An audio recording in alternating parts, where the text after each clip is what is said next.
Hey les Vikings, bienvenue sur la chaîne. Aujourd'hui on se retrouve pour le butin de raid de la dernière MyGeekbox du mois. Étant donné qu'on a ouvert les deux autres, on va déduire simplement le dernier thème qui nous reste.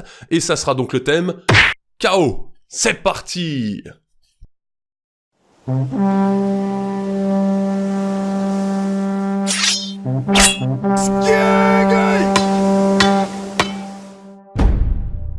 Alors le thème KO, qu'est-ce qu'on aurait dedans? Du Venom, du Carnage, l'ennemi juré, j'allais dire, de Venom, voire même de Spider-Man, avec une superbe bande dessinée à l'époque, enfin un comics si vous l'avez lu, enfin ça date quand même maintenant, Maximum Carnage, qui met en avant donc le personnage de Carnage dans toute sa psychopathie, si je puis dire, parce que c'est vraiment un des ennemis les plus violents que j'ai vu. Flash Gordon, du Jurassic Park et de la Funko, donc on suppose qu'il y aurait une pop dedans.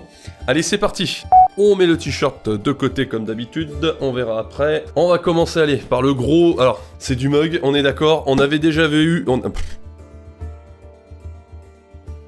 On avait déjà eu, rappelez-vous, dans je sais plus quelle box, un énorme mug Venom. Je suppose que c'est un mug Carnage. On est d'accord, après avoir vu l'énorme mug Venom qu'on a eu il y a quelques temps, il s'agit maintenant de son ennemi, Carnage. Bah ça tombe bien parce qu'en fait j'ai fait cadeau du mug il y a pas si longtemps que ça à quelqu'un, et maintenant je reçois son petit frère. Énorme mug, proche de la shop, encore une fois, pas de pratique avec les rebords pour boire, par contre on doit s'en foutre un peu partout. Magnifique Carnage avec sa tronche de psychopathe, superbe, ça commence bien. Ensuite... Sérieux, encore une pièce Jurassic Park? Ah, c'est pas la même. Je suis d'accord. L'émission édition limitée, visiblement exclusive à la Z-Box. Ah oui, sauf que j'ai la MyGeekbox, donc ils sont dû se tromper de box. Bah on a encore une pièce Jurassic Park, alors dans son emballage, mais c'est pas la... Je sais pas combien il en existe de Jurassic Park, visiblement, mais c'est pas la même. Toujours dans son petit boîte, dans sa petite boîte en plastique pour protéger la pièce. Allô ?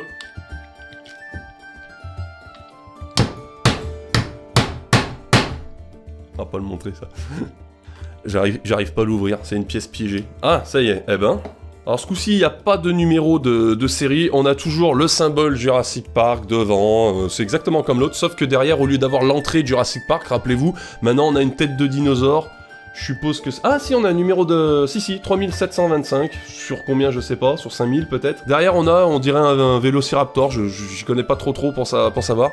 En gros plan, comme ça. Ok, c'est la deuxième pièce de collection. Vous cherchez à refiler toutes vos vieilles pièces, je sais pas, il y en a encore combien qu'on sache à peu près. Surtout que c'est toujours du Jurassic Park, quoi. Changer de licence, je sais pas. Merci, s'il vous plaît. S'il vous plaît, vous avez des sous, s'il vous plaît? Au moins les deux serviront à quelque chose. Ah, ils avaient dit qu'il y avait du Flash Gordon.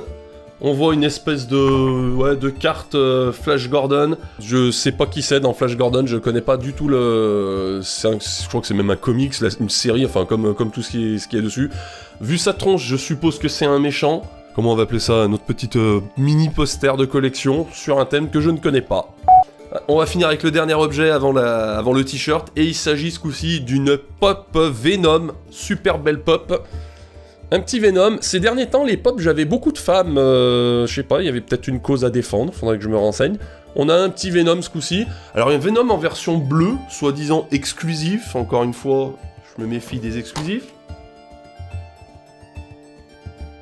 Alors, vu qu'il s'agit d'une Marvel... C'est une Bobblehead. Vous allez pas me conquérir avec des Bobblehead. Je n'aime pas les Bobblehead. Voilà.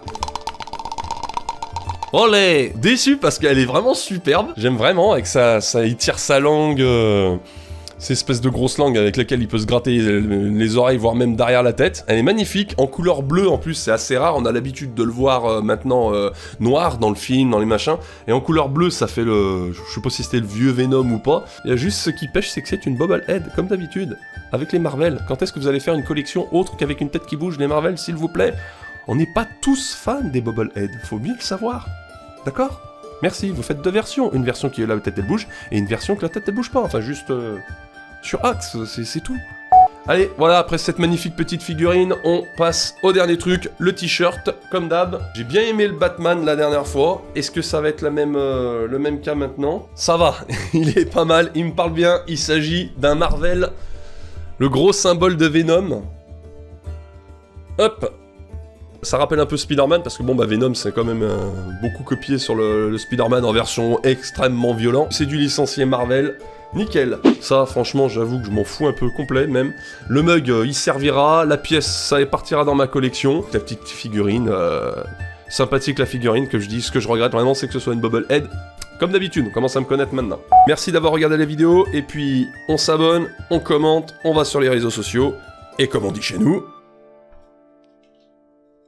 Skål!